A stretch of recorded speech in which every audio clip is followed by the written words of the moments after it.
How are ya? I just cooked. I just cooked for Gina. I cooked her. Well, I guess it wasn't just, but she yells at me, "Make me something for breakfast." So I made her a veggie omelet, some sausage, turkey sausage, and she's got it made here with me. Yeah, it sounds like it. So what else has been going on in your world? Well, I mean, I'm watching the news today. We're talking. We were talking off air a little bit. We're watching our national debt ceiling and our I guess what's happening is our note is coming up on our country, and we're going to be hurled into bankruptcy. But this Alec Baldwin thing, that deadly shooting on the scene of Rust, they're now coming out today saying that he will be charged. I believe it's manslaughter, Involuntary because he's manslaughter. culpable. Two counts. It's what? 2 counts of involuntary manslaughter. Not only Alec Baldwin, but also the I just drew a blank. Armorer. Yeah, the armorer. Armorer. She got charged, and the first assistant director of the movie, he already made a plea agreement because there was evidence that he was negligent in firearm safety on a set, and he was already found negligent. So he made a plea deal.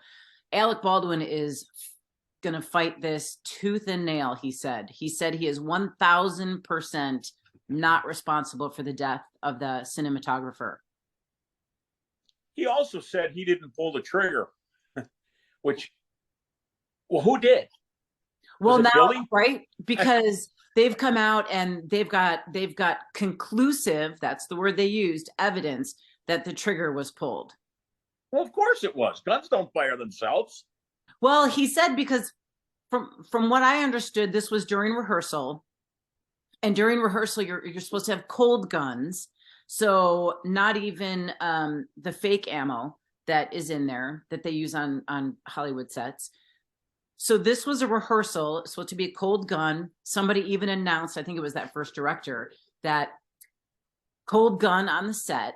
So they have this protocol, and Alec Baldwin is saying that he followed the protocol and that it is not the actor's responsibility to make sure that the gun is not loaded.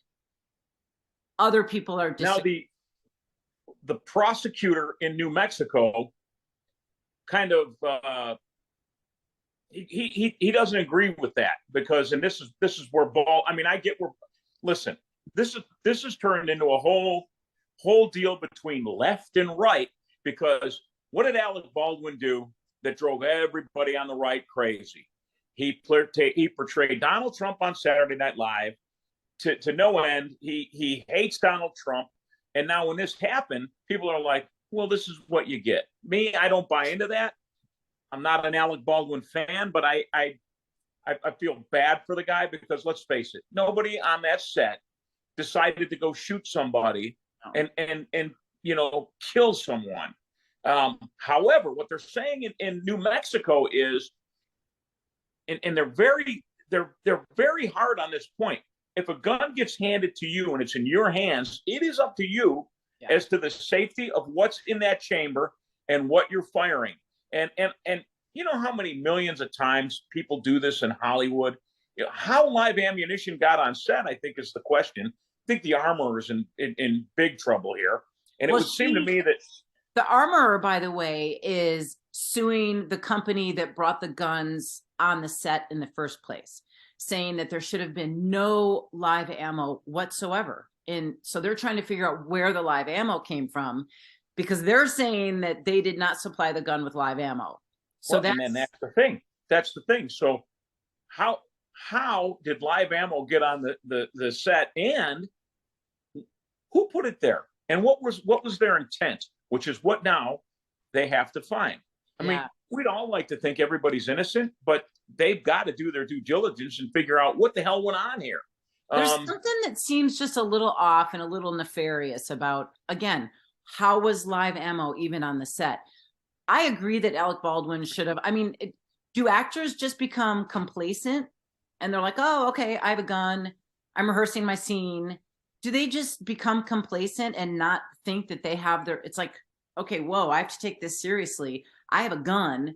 And the other fact, I think the reason that they are charging him with 2 counts is because he pointed it at someone. And they say, gun safety 101, you never pointed at someone. But he's saying that the director told him to point it at someone. So it's a lot of pointing fingers and he said, she said. I mean, this is ridiculous. I mean, this is multi-layered. It defies logic in many ways. I mean, how many times do we watch, from the inception of time of westerns and John Wayne and any movie, my God, any Godfather, Goodfellas, whatever. Yeah. All the guns that go. I mean, it's Hollywood. They do this all the time. I think the other thing too is that Alec was a director on this movie. So that's the other thing. I mean, he has to be responsible. You know what else happened?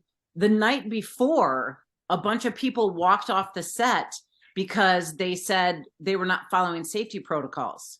So there you go. Bingo.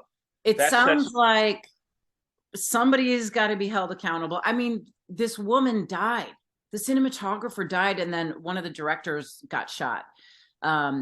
He lived. I don't know what the status of his injuries were, but think about all the actors and people in Hollywood now. They're going to be like, oh my God, Alec Baldwin might be going to jail for this. And the woman, the armorer, I think she's 25 years old. She grew up on Hollywood sets. Her dad was in the business, and they gave her 2 jobs. And I think it's because a lot of people left. I'm not for sure, but it just sounds really, really complicated. And I looked into it. There are 2 different levels of involuntary manslaughter. The worst has a mandatory 5-year sentence, and the least is 18 months. Yeah, he won't do. Alec Baldwin won't do an ounce of time. I doubt it. No, it is a bad deal, and I don't care if you're an Alec Baldwin fan or not.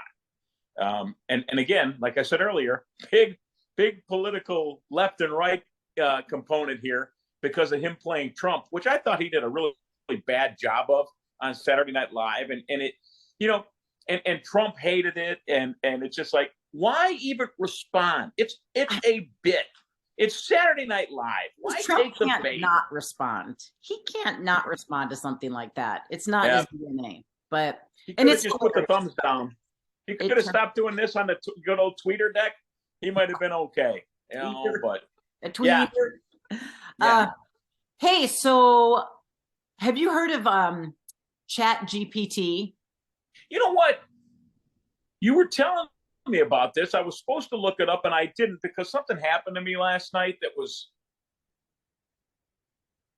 crazy. I can't even debate. I can't even describe to you what happened to me last night with another man. What? Gina said it wasn't that big of a deal, but I'll tell you about that coming up after you tell me all about this new AI technology. I can't wait to hear about that. So I try to avoid news as much as possible. So for me to learn about ChatGPT means it's going mainstream. Like it's a big deal. So, and I'm going to do my best to explain what it is. So it's part of AI, artificial intelligence, and man, technology is growing at such an insane pace. So GPT, I had to write it down because I knew I was going to forget. GPT stands for Generative Pre-trained Transformer. ChatGPT is through a website called OpenAI.com. Google is going to be coming up with their version. It's Apple, Amazon, I don't know, somebody else is going to be coming up with their. So this generative technology is what is really going to be taken off. So ChatGPT is the first to really get out there. And I believe they just launched in November. And already I tried getting on the site. I don't know if you'll lose me when I do this, but I tried getting on the site and it's at capacity now because I was going to have us, hold on, now I got to get back to us. Where'd you go? You can basically, I never lost you. You can basically ask ChatGPT anything. So it's almost like Siri, but it generates conversation. It generates chat. They also have something called Instruct GPT, and that will follow your instructions. it's mind-boggling how this stuff is happening so fast. So chatbots, which is basically what this is, they can't think for themselves, but they can generate conversation. I'll give you an example. So a lot of college kids are using this for their papers. Sounds like some of my former radio partners. They can't think for themselves. Yeah, Generate they generate conversation with stupid bits. Yep. So basically what you can do is you can ask it any question, and based on all the data that is out there in the world and on the internet, it will compile an answer or a conversation. If it needs more information, it will ask you for more information, but it can also be really incorrect. One of the examples that they gave was it asked about, I know, right? It's like, talk about disinformation. So one example they gave, it asked about Christopher Columbus coming to the US in 2015. One answer was, well, Christopher Columbus. When? In 2015? 2015. So one answer said, well, that's impossible because Christopher Columbus was dead in 2015. But if he were alive to come to the US in 2015, and then it tells this whole story. The Instruct GPT, which follows instructions, said, oh, Christopher Columbus came to the United States in 2015 and he really enjoyed blah, blah, blah, blah. And it's like,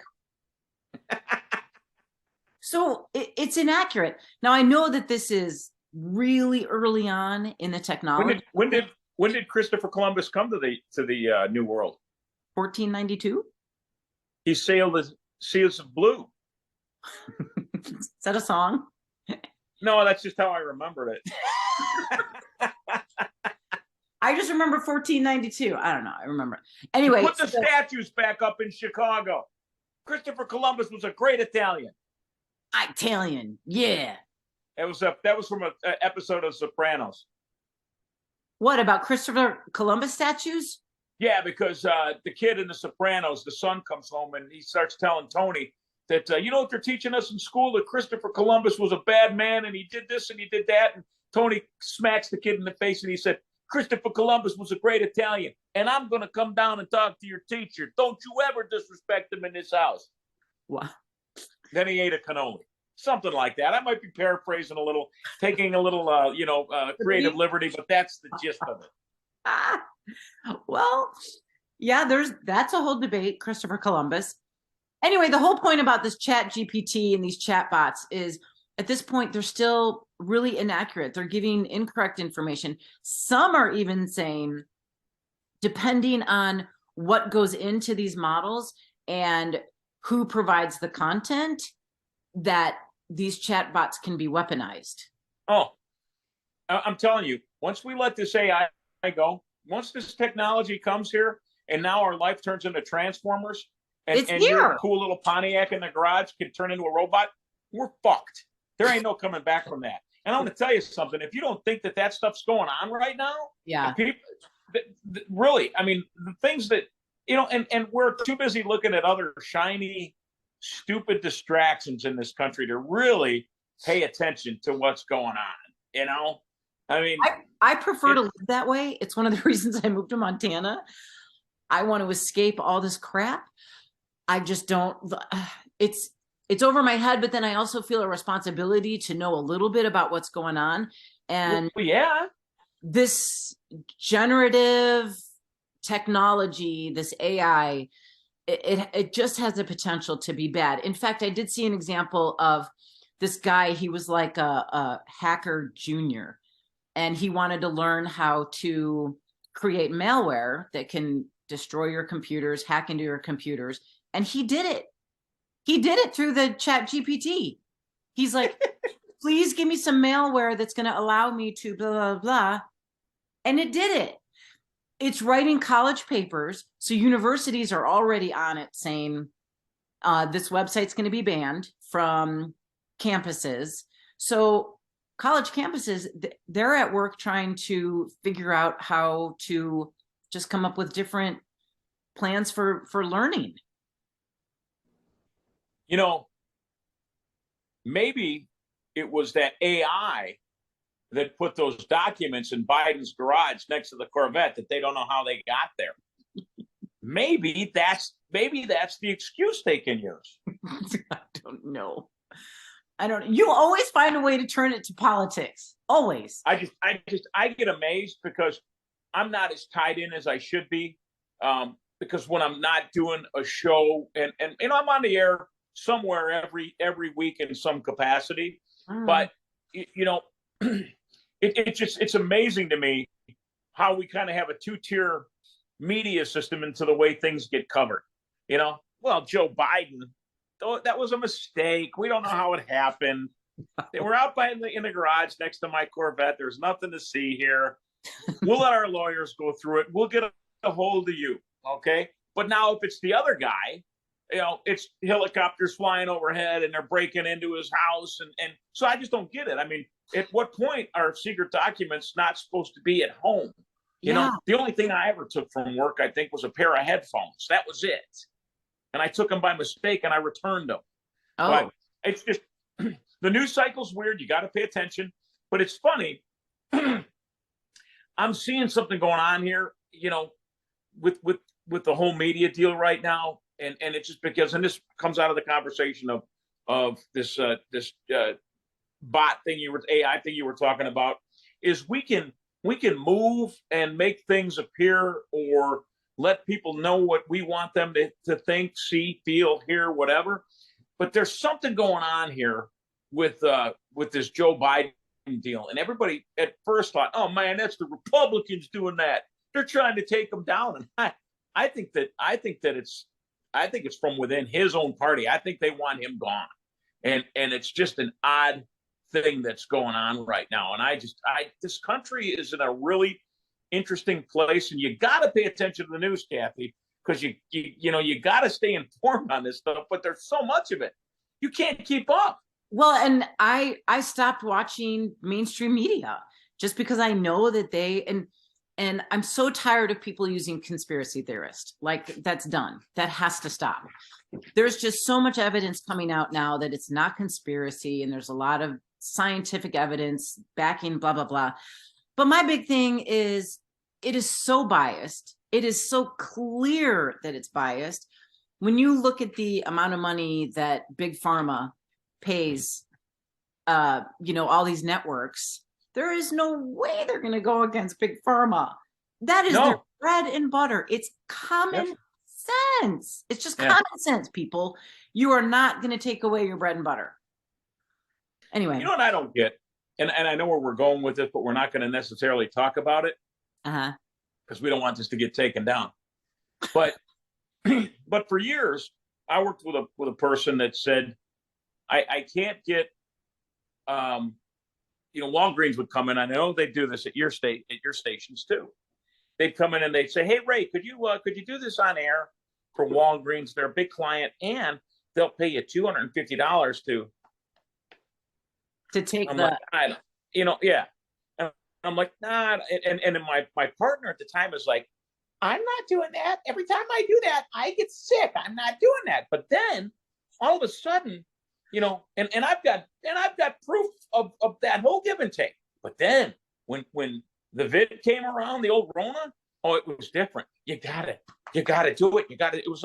It was like a movement of epic proportions because of a certain political theory and media drive that made absolutely no sense at all. So we need to be free thinkers. And then the other thing is we can't, if somebody wants to have an opinion, let them have that opinion. Whether you like it or not, let them have that opinion. Right. I forget what hockey player it was. I think he plays for the Philadelphia Flyers, was asked to wear a LGBTQ rainbow flag shirt for warm-ups for I'm almost 100% positive Philadelphia Flyer. Okay. He didn't want to do it because he said it went against his his religious beliefs. And the world is going nuts today about this, saying, well, if that's your beliefs, you can go back to where you came from. And nobody has an opportunity to do their own thing anymore. You have to fit the mold of what society deems as appropriate. based on your beliefs or not. Now, those same people would tell me that I have to be okay with family-friendly drag shows and stuff like that. I don't get it. I don't get it. Doesn't mean I don't like them. It doesn't mean I don't think you should do whatever you want to do. Whatever fits your mold, whatever you want to do, that's fine. Just don't put it in front of my face and tell me I need to sign off on it. That's what I don't understand about free thought, free speech, and then all they want to do is cancel you. I just don't get it. Yeah. I hope that there's a shift. It seems like there's the pendulum and things just in society, they shift. And I hope that it seems like we've gone to the extreme in accepting everything and it being forced on us, like you said, to accept things that go against your beliefs. We can have different opinions, and there's nothing wrong with that. There's nothing wrong. We have to have different opinions. If we don't have different opinions on things, then we're all going to be walking around like, just in a train. Oh, wait, we are. Yeah, we are. We're awfully damn close. Awfully damn. Anyway, I think the pendulum theory, I think that we may have seen an extreme, and hopefully it's just going to come back to just common sense and respect for people having their own opinions. And regardless of what side you're on, it's just wrong to force this on other people. So I got women rule the world. Am I right? Yeah. Yeah. So I got this buddy of mine. He's going through a little bit of a crisis period. His girl, basically said, see ya. Oh, and he's off the deep end. And I'm trying to give this guy advice on how to handle it. And I'm using my beautiful Gina Marie to help me. Because, he's like, and I'm like, dude, I go, together? Like 10 years. Ooh. Okay. Yeah. But there's a lot of ins and outs to this. It's not exactly one of those up and up relationships, if you know what I mean. And I told him, I'm like, buddy, I go, here's the difference between how a man thinks about a woman and you guys taking a little time, and then what a woman actually does during that time. I said, she's probably having a glass of wine, texting her girlfriends, chilling out, and you're freaking out like a little school kid.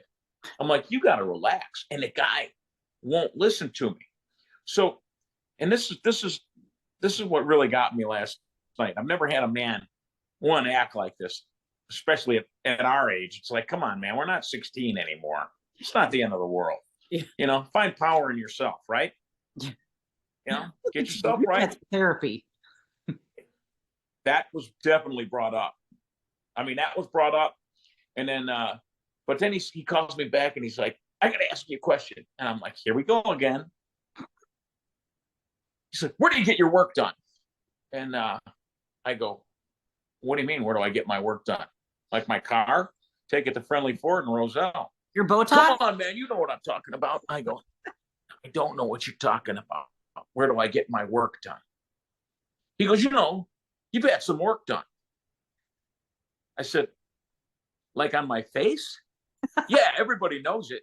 What? Have you? No. Doesn't look like it. He's I go, oh my God, what the hell are you talking about? Come on, man. I know everybody thinks that you've had some work done. I'm like, who's everybody? And I call bullshit. Yeah. So now he's morphed this whole thing into him having to somehow get a nip and a tuck, because somehow if he looks like this, he's going to get her back.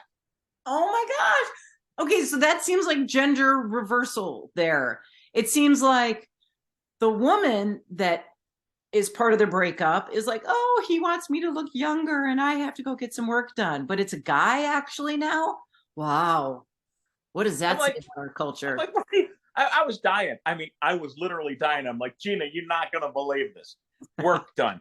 You know what I do when I want my cheeks to be a little fuller? I have Cementiments. Yum. A little cake. It's good. We don't get that up here. Yum. You know what? The teeth aren't, the teeth have been capped. I'll give you that. But that's after a bar incident up in northern Wisconsin. Long story. It costs a lot of money.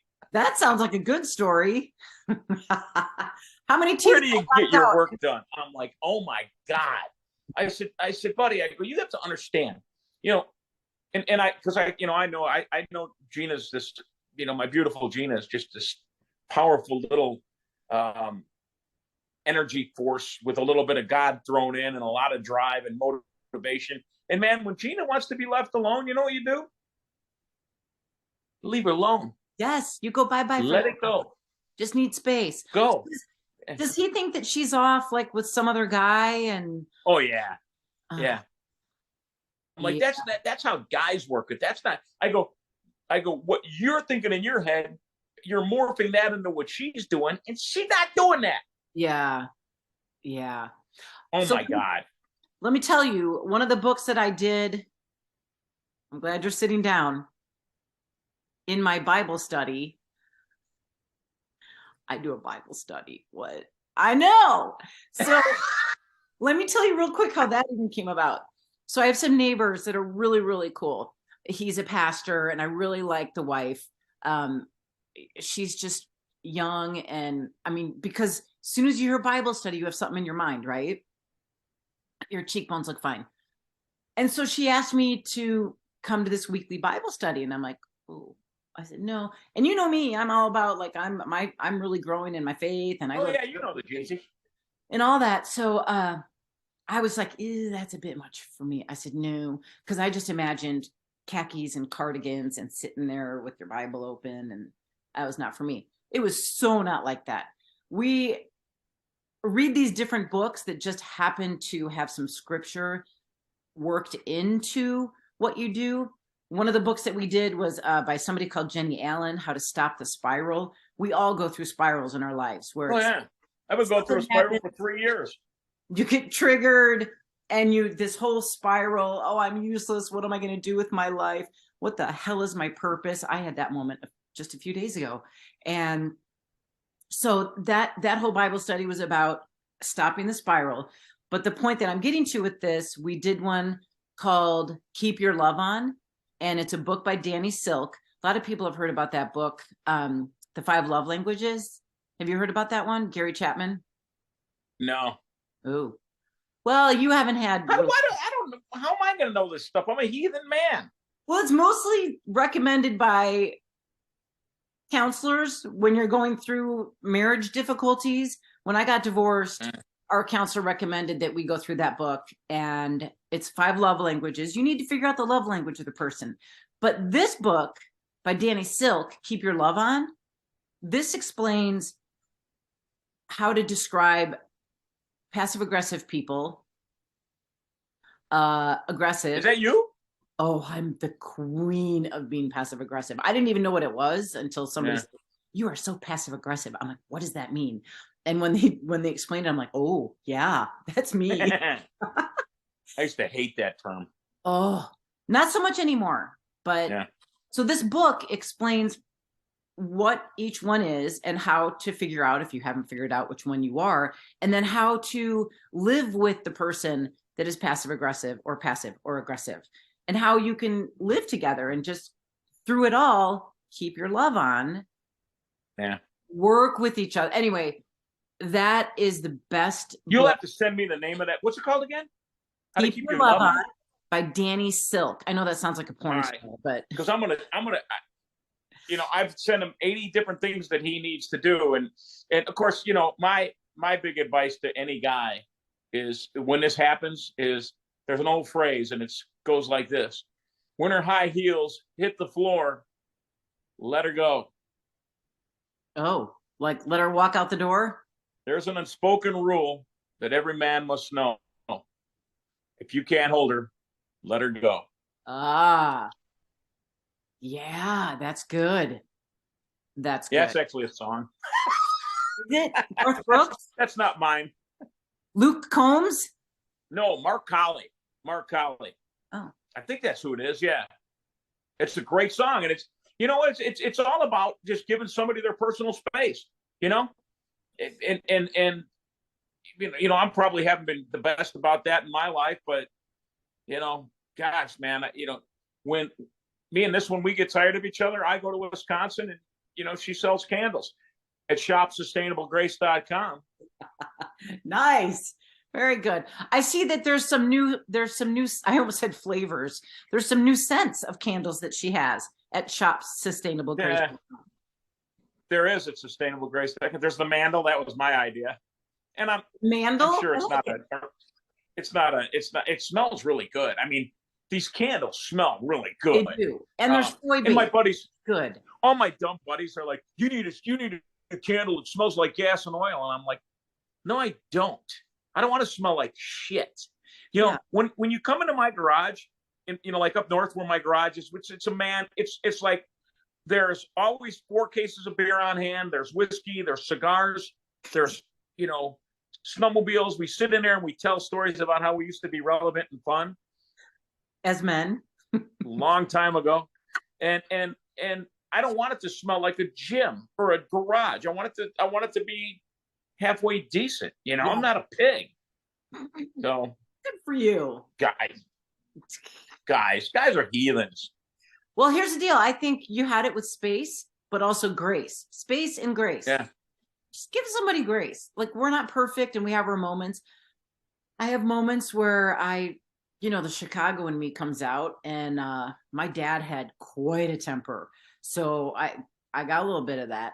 And I've learned to be a lot more chill, but nobody's perfect and we all have our moments, right? Yeah. So when we have our moment, we have to not attack that person for it. We need to understand, whoa, okay, what's the lower level here? What's going on that they're acting like this? Talk it out, give them some grace and space, and all should be good. Yeah, I don't know, man. I still can get really pissed off. And I'm like, try to settle down sometimes, and I'm just like a Tasmanian devil. I'm like, sooner or later, I'm going to have a grabber. So what do you do when you spaz out like that, when you get that angry? No, I mean, like if something happens in traffic, Yeah. I still, and I shouldn't be that way, because everything's on camera now. And if I'm on camera and somebody's filming me, I don't want to look like a maniac. I want to make sure that everything looks good. I mean, you've had work done, right? Craziest thing I ever heard in my life.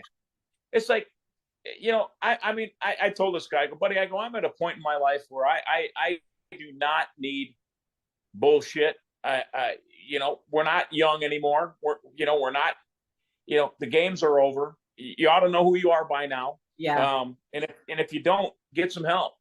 And don't, I told him, I said, man, if somebody makes you feel the way that this person's making you feel, why would you want to be around them? Yeah. Makes no sense. The power that, I'm trust me, I am no pro in this relationship thing. I'd like to think that I've learned from, where I've come from. Uh-huh. But even my ex-wife and I have a great relationship, and I care about her. I want to make sure she's good. So I think it all, there's an old saying that says, for every heart you break, you pay a price. Maybe he's paying a price. Oh, could be. I don't know. Relationships, they're just hard now. They're hard. Yeah. And I don't know how much of it is that we just seem to be in such a disposable society. It's so easy. Yeah. I know. It's so easy to say, see ya, I want a divorce. And it's a disposable society. It's like, okay, well, this is not working for me, so I'm out. I'm done. Yeah. And yeah. We're not putting the work in. And I'll tell you, this last relationship I was in out here for almost 1.5 years. And I did not even get into the relationship until I was pretty positive it was going to work. And what happened to that one? I will tell you, this guy treated me better than I've ever been treated. He was textbook romantic. He would bring the flowers on a random day, open the door, ask me all these things like make coffee in the morning. Just little things like that. And I was, it's, I think there's a song out by, I think it's Billy Currington. See, I relate everything through music, and it's called Details, paying close attention to your details, But here's what I think happened. He was textbook romantic. I So don't think anybody's listening anymore. I think this is just a therapy session between the two of us. I know. We'll have to wipe out the whole snowmobile talk because we had that before. This is like real stuff. Relationship talk is real stuff. So no, this was pretty profound.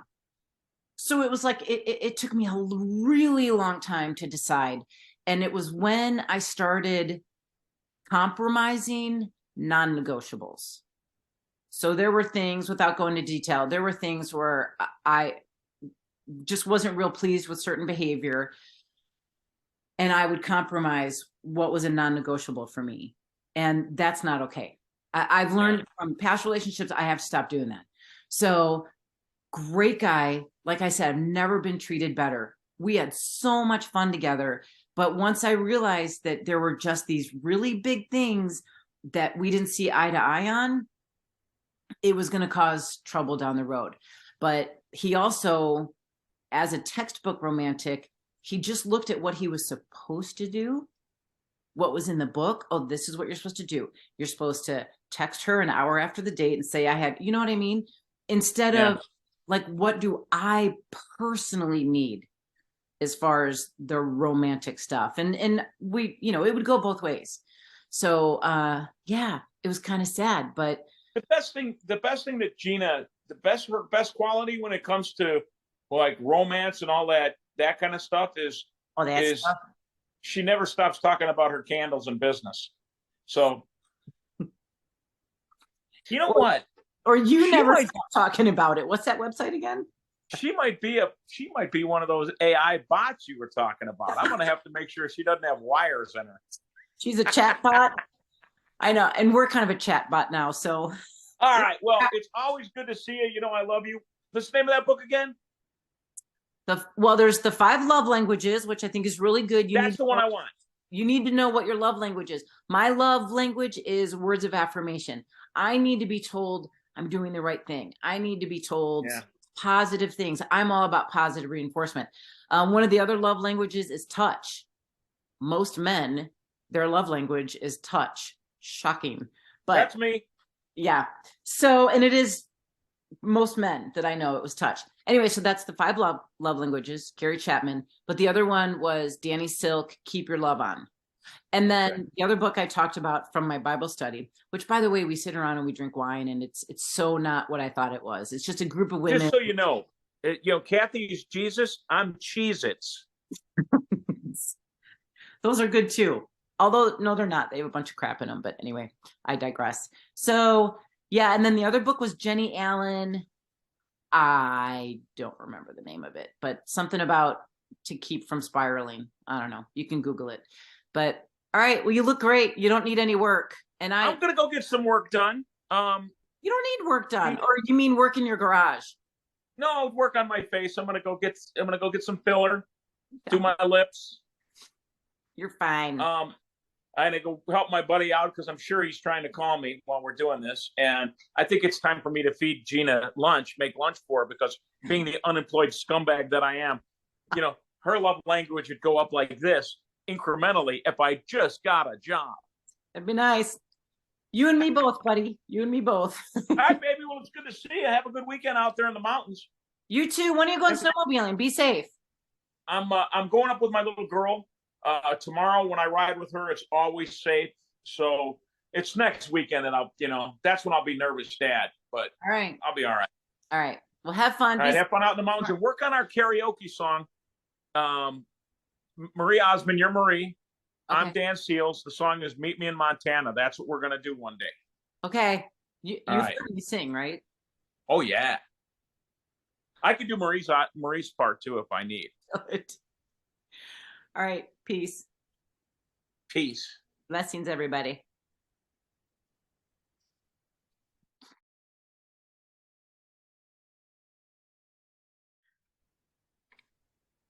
All right. All right, let's give her another shot. Okay. As I burp. Excuse me.